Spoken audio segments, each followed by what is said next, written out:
Hello students, I am CS Jaspreet. Welcome or welcome back to my channel. First of all, happy Lodi to all of you. And आज की ये video बहुत he requested हो गई जब मैंने time table for single module डाला. Thank you so much for the love that you showed on that video. So I thought to post this video as well. तो आज की वीडियो में मैं आपको बताऊंगी वो बच्चे जो बोथ ग्रुप्स देने वाले हैं, यानी कि ग्रुप 1 ग्रुप 2, वो चाहे सीए के हो, सीएस के हो, सीएमए के हो, एक लेआउट या एक फॉर्मेट आपको यहाँ से पता चल जाएगा. दो यहाँ पे मैं आपको सीएस जून वालों के टाइम टेबल के हिसाब से बता रही हूँ, लेकिन अगर आप सीए या सीएमए के भी हो तो भी आपको थोड़ा सा आई वुड से कि एक होता है ना, एक लेआउट, एक आइडिया लग जाएगा, राइट, फॉर जून 2023 अटेम्प्ट. तो हमारे जो सीएस के स्टूडेंट्स हैं जिनका जून में अटेम्प्ट होने वाला है, सबसे पहली चीज मैंने उस वीडियो में भी बताया था कि अब से आपके पास राउंड अबाउट 4.5 मंथ्स का टाइम जो है वो बचा हुआ है. अब क्योंकि बात आती है कि सिंगल मॉड्यूल की बात नहीं हो रही है, डबल मॉड्यूल की बात हो रही है, 4 एग्जाम्स की बजाय 8 एग्जाम्स की बात हो रही है, तो सबसे पहले प्रेपरेशन आप कोशिश करो कि 2.5 मंथ्स में कंप्लीट कर लो. क्योंकि कहीं ना कहीं मुझे ये भी पता है कि जो बच्चे बोथ ग्रुप्स देते मोस्ट ऑफ द टाइम्स वो प्रेपरेशन कर ही रहे होते हैं जब वो यहाँ तक पहुंचते हैं, या फिर वो बच्चे जिन्होंने लाइक एक मॉड्यूल दे दिया और ऐसा लग रहा है कि मे बी क्लियर हो जाए, तो वो अपनी सेकेंड मॉड्यूल की प्रेपरेशन स्टार्ट कर लेते हैं. तो मैं बोलूँगी 2.5 मंथ्स में आप अच्छे से प्रेपरेशन कर लो और फिर बचे हुए 2 मंथ्स में आप रिविजन करो. राइट, 2.5 मंथ्स में आप करो अच्छे से अपनी प्रेपरेशन और बचे हुए 2 मंथ्स में आप करो रिवीजन. अब यहाँ पे मैं आपको एक चीज बताती हूँ. जब मैंने आपको सिंगल मॉड्यूल बोला तब मैंने आपको फ्लिप कर दिया था कि 2 मंथ्स में प्रेपरेशन करो, 2.5 मंथ्स में रिवीजन करो. यहाँ पे क्या है, सिलेबस बहुत ज़्यादा है क्योंकि 8 एग्जाम्स बहुत ज़्यादा होते हैं. तो उसके लिए आई वुड सजेस्ट यू कि अगर आप कोई ऐसे स्टूडेंट हो, फॉर एग्जाम्पल आप एक मॉड्यूल दे चुके हो, बहुत सारे बच्चे ऐसे करते हैं कि एक मॉड्यूल दे दिया है, सेकेंड मॉड्यूल देना है, उसकी प्रेपरेशन करनी है, तो आप साथ साथ में उसकी रिविजन जो है वो करते जाओ. लेकिन मैं वैसे सेपरेट वीडियो भी बनाऊंगी कि जिनका बोथ ग्रुप्स है उनको रिवीजन कैसे करनी चाहिए, लेकिन आपको मैं थोड़ा सा आइडिया दे देती हूँ. रिवीजन जो ग्रुप वो होते हैं ना, बोथ ग्रुप्स वाले होते हैं, उनकी प्रेपरेशन और उनकी रिवीजन के लिए ना स्पेसिफिक टेक्निक्स होती है जो आपको यूज करनी चाहिए. अगर आपको उसके लिए स्पेशल वीडियो चाहिए, so do leave your request in the comment section below.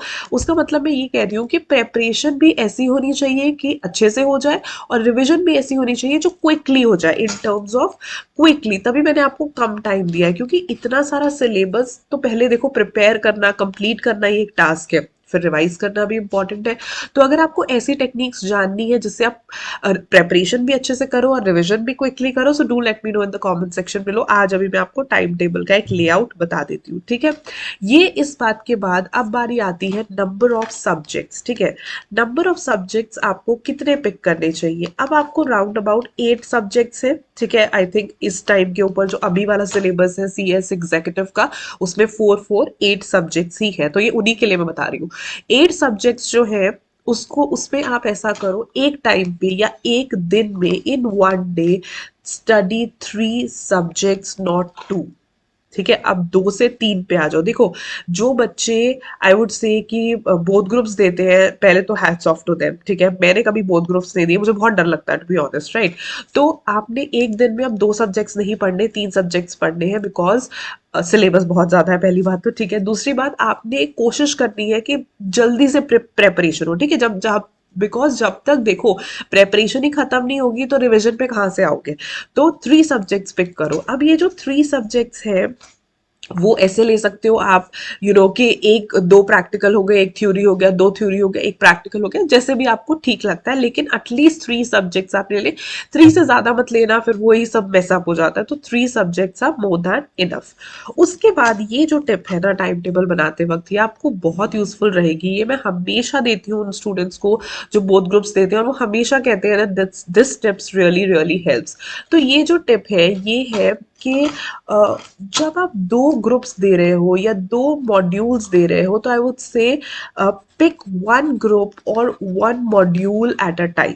ठीक है, उसके पीछे अगेन सिंपल रीजन ये होता है कि कभी कभी जब हम स्टार्ट करते हैं ना, जैसे अभी भी मुझे डीएम आते हैं कि मैम हम बोथ ग्रुप्स देना चाहते हैं, ठीक है पढ़ भी लिया, लेकिन टुवर्ड्स द एंड हमें ऐसा लगता है कि पढ़ तो लिया लेकिन अच्छे से नहीं पढ़ा, अच्छे से प्रेपरेशन नहीं की, अच्छे से ना रिविजन नहीं की, तो एक ही मॉड्यूल दे देते हैं। लेकिन अगर आप ऐसे बच्चे हो, आप ये सोचते हो कि मैं दोनों ही मॉड्यूल्स कर रहा हूँ, फॉर एग्जाम्पल आपने पढ़ाई शुरू की, आपने सोचा चलो मैं ग्रुप 1 के 1-2 सब्जेक्ट्स कर लेता हूँ, ग्रुप 2 के 3-4 सब्जेक्ट्स कर लेता हूँ, एंड तक आते आते आपको लगा कि अरे बाकी के तो मेरे रह ही गए, तो आप ये दोनों तो क्या आपको एक ग्रुप देने के आपकी कैपेबिलिटी भी नहीं रहेगी, बिकॉज आपने तो इस तरीके से पढ़ाई की हुई है, राइट। तो इस टाइम पे ये चीज आपको पता होनी बहुत ज्यादा जरूरी है कि आपने जब ये वाली प्रेपरेशन करनी है बोथ ग्रुप्स की, एक एक मॉड्यूल करो। पहले आपने एक मॉड्यूल के सारे सब्जेक्ट्स कंप्लीट करने हैं 1 2 3 4, फिर नेक्स्ट मॉड्यूल स्टार्ट करके उसके कंप्लीट करने हैं, फिर दोनों को करना है रिवाइज, ठीक है। कभी भी ऐसा कोई भी प्लान नहीं लगाना, भले ही आप किसी से लाइव क्लास लो, भले ही आप परचेज कर रहे हो लेक्चर्स, लेकिन एक टाइम के ऊपर, ताकि बहुत ही सिंपल बात है, आगे चल के गॉड फॉरबिड कुछ ऐसा हो गया कि आप सिचुएशंस अनकंट्रोलेबल है, आपको नहीं समझ आ रहा, एटलीस्ट आप एक ग्रुप तो दे पाओगे, at least you will be able to sit in 1 group, वो भी बहुत बड़ी चीज है, ठीक है। तो एटलीस्ट आपका अटेम्प्ट वेस्ट नहीं जाएगा, तो इसीलिए हमेशा एक एक ग्रुप करके पढ़ाई किया करो। पहले एक ग्रुप किया, उसे कंप्लीट किया, फिर दूसरा ग्रुप किया, उसे कंप्लीट किया, it will help you a lot. उसके बाद बारी आती है जो मैंने बताया था, उस वीडियो में भी बताया था, एक होते हैं हमारे मॉर्निंग पर्सन्स और एक होते हैं हमारे नाइट आउल्स, ठीक है। तो जो तो मॉर्निंग पर्सन्स हैं उनके लिए मैं बोलूँगी कि वो थ्योरी सब्जेक्ट्स को, अगर वो एक से ज़्यादा थ्योरी सब्जेक्ट्स पढ़ रहे हैं, तो मॉर्निंग एंड इवनिंग में थ्योरी सब्जेक्ट्स जो है वो पढ़ें, that way it will help. ये मैंने उस वीडियो में भी आपको बताया था, सिंपल लॉजिक है, आपका माइंड जो है वो फ्रेश होता है। थ्योरी सब्जेक्ट्स जो है वो इस तरीके से पढ़ने चाहिए कि मतलब सब कुछ समझ आ जाए। थ्योरी सब्जेक्ट्स में ना कॉन्सेंट्रेशन प्रैक्टिकल से थोड़ी ज़्यादा होती है, तो इसलिए मॉर्निंग एंड इवनिंग में आप पढ़ोगे तो बड़ा सही रहेगा। और जो प्रैक्टिकल सब्जेक्ट है वो आप आफ्टरनून में पढ़ सकते हो, या इन दोनों के इन बिटवीन पढ़ सकते हो। अगर आप वैसे आप सीएस का सिलेबस देखोगे तो आप देखोगे कि ज्यादा थ्योरी पेपर या ज्यादा लॉ के पेपर होते हैं, ठीक है। तो लॉ के पेपर आप मॉर्निंग एंड इवनिंग में पढ़ सकते हो, प्रैक्टिकल जो एक आधा या दो भी होते हैं तो वो प्रैक्टिकल आप ड्यूरिंग द आफ्टरनून पढ़ सकते हो, that way it will help. और फिर आते हैं हमारे जैसे लोग जो होते हैं नाइट आउल, मुझे लगता है मोस्टली स्टूडेंट्स नाइट आउल ही होते हैं, मोस्टली, ठीक है। ऑफ कोर्स मॉर्निंग पर्सन्स भी होंगे। सो नाइट आउल जो है उनके लिए मैंने जैसे उस दिन भी बोला था कि जो थ्योरी सब्जेक्ट्स हैं वो आप ड्यूरिंग द डे करो, end of course at night करो जब आपकी, बिकॉज देखो if you're a night owl, एक चीज क्या होती है कि उस टाइम पे ना एनर्जी बहुत ज्यादा होती है। उस टाइम पे बच्चे ऐसे होते हैं कि यार ये भी पढ़ ले, ये भी पढ़ ले, ये भी तैयारी कर लेते, ये भी तैयारी कर लेते, which is a very good thing. तो आप इस तरीके से पढ़ो। और इवनिंग्स जो आपकी बच गई, आफ्टरनून्स जो आपके बच गए, इवनिंग्स ही बोल लो, जो इस दोनों के बीच का टाइम है तब आप प्रैक्टिकल कर सकते हो, ठीक है। ऐसे ही आप वाइसा वर्सा कर सकते हो, दो प्रैक्टिकल कर लिए एक थ्योरी कर लिया, यहाँ पे भी दो प्रैक्टिकल कर लिए एक थ्योरी कर लिया, टाइम को आप वाइसा वर्सा कर सकते हो, that is completely upon you. ये मैं सिर्फ अगेन मैंने उस वीडियो में भी आपको बोला था कि आप बिल्कुल सही अपना टाइम टेबल बना सकते हो, लेकिन ये मैंने आपको एक एक वो दे दिया, क्या कहते हैं, एक बेस दे दिया कि ये नॉर्मल जो क्वेश्चंस आते हैं कि मैम कितने सब्जेक्ट्स एक दिन में करें, कितने घंटे पढ़े, मैं उन चीज़ों का जो है आपको जवाब दे रही हूँ, अगर आप दोनों मॉड्यूल्स दे रहे हो, ठीक है। तो इनका हेल्प लेके आप अच्छे से अपना टाइम टेबल बनाना, जिसमें आप अपने लिए भी अच्छे से टाइम जो है निकाल पाओ और अच्छे से पढ़ाई कर पाओ, ठीक है। उसके बाद मैंने एक बात हमेशा हमेशा मैं बोलती हूँ, हमेशा टेक ब्रेक्स। अब जैसे मैंने बात की ना नाइट आउल्स की, तो बहुत सारे बच्चे, मुझे याद है 10th एंड 12th में दे यूज टू से कि पता है हम बहुत एक्सटेंडेड पढ़ते हैं, हम पूरी पूरी रात पढ़ते हैं, लेकिन वो बच्चे सुबह उठ के सो जाते हैं, राइट, उठ के नहीं मतलब सुबह सो जाते हैं, इन द वे कि आप पढ़ो अपने अकॉर्डिंग, टाइम टेबल अपने अकॉर्डिंग बनाओ, लेकिन एडिक्वेट ब्रेक्स के साथ बनाओ, ठीक है। वही दो स्टडी टेक्निक्स जो है, पोमोडोरो टेक्निक एंड 80-20 रूल, ये वाली वीडियो अगर आपने देख ली है तो बहुत बढ़िया, आपको इससे क्या पता चला आप समझ गए होंगे। और अगर नहीं देखी है तो मैं आपको यही बोलूंगी कि वीडियोस आप एक बार देख लो, मैं इसका लिंक जो है आई बटन में प्रोवाइड कर दूंगी। पोमोडोरो टेक्निक एंड 80-20 रूल हमें ये बताते हैं कि आपने हमेशा ब्रेक लेके पढ़ना है। अगर आप ये सोच रहे हो अरे मैं तो बहुत ज्यादा एंथुजियास्टिक हो गया, मोटिवेट हो गया कि बस पढ़ते रहो, तो आपके दिमाग में आफ्टर वाइल चीजें जानी बंद हो जाती है। तो इसलिए ब्रेक लेना is very very important. Break लो, अच्छे से पढ़ो, ठीक है। भले ही दो ग्रुप है, आई नो कि टेंशन भी आपको ज्यादा हो रही होगी, but still take adequate breaks, they will help. और अब आता है सबसे important question, number of hours. मुझे आप अपनी टीचर मान लो, अपने मेंटोर, अपनी कोच, अपनी एल्डर सिस्टर, अपनी फ्रेंड, जो मर्जी समझ लो। I would only say that जब बात आती है ना दो ग्रुप्स की, तो और ज्यादा एफर्ट आ जाता है। ऐसा लगता है ओ माय गॉड बहुत ग्रुप्स देने हैं बच्चे ने, ठीक है। तो आप अगर अपना मन बना चुके हो, ठीक है, मैं I was a kind of student, मुझे ऐसा लगता नहीं नहीं नहीं मैं सिंगल मॉड्यूल ही दे सकती हूँ, दो तो मैं मर ही जाऊंगी kind of a thing, right. तो I was always I always knew as in कि मैं मेरी कैपेबिलिटी कितनी है, ठीक है। तो आपके लिए मैं बोलूंगी first of all hats off जो बोथ ग्रुप्स देते हैं। दूसरी चीज, आपको एफर्ट भी ज्यादा लगाना पड़ेगा। अगर मैं नंबर ऑफ आवर्स की बात करूं तो मैं बोलूंगी कि जो बच्चे दोनों ग्रुप्स देते हैं वो at least 10 to 8 hours a day जरूर पढ़ें, ठीक है। ये मैं आपको एक टारगेट दे रही हूँ।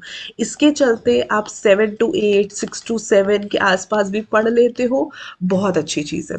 क्या होता है मैं आपको बताती हूँ, जब हम प्रेपरेशन शुरू करते हैं ना, तब ऐसे समझने में भी टाइम लगता है, देखो प्रिपेयर करने में भी टाइम लगता है, कभी कभी हम लोगों को समझ नहीं आता कि यार हम ठीक से पढ़ भी रहे हैं नहीं पढ़ रहे, तो वो चीज़ों में टाइम लगता है। उस प्रोसेस में 7 से 8 घंटे भी आप पढ़ रहे हो तो बहुत अच्छा है। यही 7 से 8 घंटे की कंसिस्टेंसी आगे चलते चलते टुवर्ड्स द एग्जाम्स जब बढ़ के 8 से 10 हो जाती है तो बात वहीं आ जाती है, राइट। तो इसीलिए मैं आप ये समझो कि एज अ टीचर हम आपको थोड़ा ज्यादा ही बोलते हैं कि चलो इतना टारगेट लोगे तो इतना तो कर ही लोगे। सो दैट इज वाई, बस अगर आप बोथ ग्रुप्स दे रहे हो तो इतना आपने ध्यान रखना है कि सिंगल ग्रुप में देखो, इस सिंगल ग्रुप में एक मेहनत फिर भी मैंने उनको बोला था कि आई बिलीव मैंने उनको 7 to 8 आवर्स का टाइम दिया था। If I yes 7 to 8 hours में लिख के रखा हुआ है, स्क्रिप्ट किया हुआ है सब कुछ। तो 7 to 8 आवर्स का टाइम बोला था मैंने आपको, फिर भी 8 to 10 का है, ठीक है, डबल नहीं किया मैंने। बट मैं यही कहूंगी कि बोथ ग्रुप्स के लिए ना थोड़ी सी टेक्निक्स यूज ज्यादा लग जाती है, क्योंकि 4 सब्जेक्ट्स जहाँ होते हैं वहां हम कहते हैं यार चलो हार्ड वर्क भी चल जाता है, ठीक है, अच्छे से पढ़ोगे सब हो जाएगा। लेकिन जहाँ पे बोथ ग्रुप्स आती है वहां पे हार्ड वर्क के साथ साथ थोड़ी स्मार्ट स्टडी की जरूरत होती है। So do let me know अगर आप चाहते हो मैं आपको प्रेपरेशन टेक्निक्स अलग से और रिविजन टेक्निक्स अलग से बताऊं, because I would love to tell you. क्योंकि मुझे पता है कि बहुत सारे बच्चे, इनफैक्ट मुझे डीएम्स आते हैं, कमेंट्स आते हैं कि मैम हम रैंक होल्डर बनना चाहते हैं, और हम सबको पता है कि रैंक होल्डर बनने के लिए बोथ ग्रुप्स देने पड़ते हैं। तो मैं अपने एंड से हेल्प करना चाहती हूँ कि कुछ ऐसी प्रेपरेशन टेक्निक्स, कुछ ऐसे रिवीजन टेक्निक्स जो आपको हेल्प हो सके और आप अच्छे से वाकई ही बोथ ग्रुप्स दो और क्लियर कर जाओ सीएस एग्जीक्यूटिव, राइट। सो आई होप कि आपको ये वीडियो हेल्पफुल लगी हो, अच्छी लगी हो तो लाइक कर देना। आप लोगों की स्पेशल रिक्वेस्ट पे ये वीडियो बनी हुई है। I am really really grateful कि आपको ये वीडियो अच्छी लगे, आपको ये वीडियो हेल्पफुल लगी। और भी एक और था, time table for working students, working people. So definitely next video जो भी probably on the coming Wednesday मैं यही वीडियो डालूंगी, time table for the working students, ताकि उनकी भी मैं मैक्सिमम हेल्प कर पाऊँ। बाकी मंडे से मेरा जो बैच है वो स्टार्ट हो जाएगा 16 जनवरी से for JIGL and company law. इसकी जो डिटेल्स है वो नीचे डिस्क्रिप्शन बॉक्स में दे रखी है। अगर आप अभी भी इंटरेस्टेड हो, you want to take classes from me, you can definitely contact on the given number and you can take the classes और buy the registration. Live classes रहेंगी डेली की, so you can definitely go and check that out, right. I hope कि आपको ये video अच्छी लगी हो तो लाइक कर देना, अपने फ्रेंड्स के साथ इसे शेयर कर देना, and subscribe to my channel if you have not done it yet. I will see you soon in another video. Till then, stay happy, stay blessed, and keep the preparations on. Bye bye.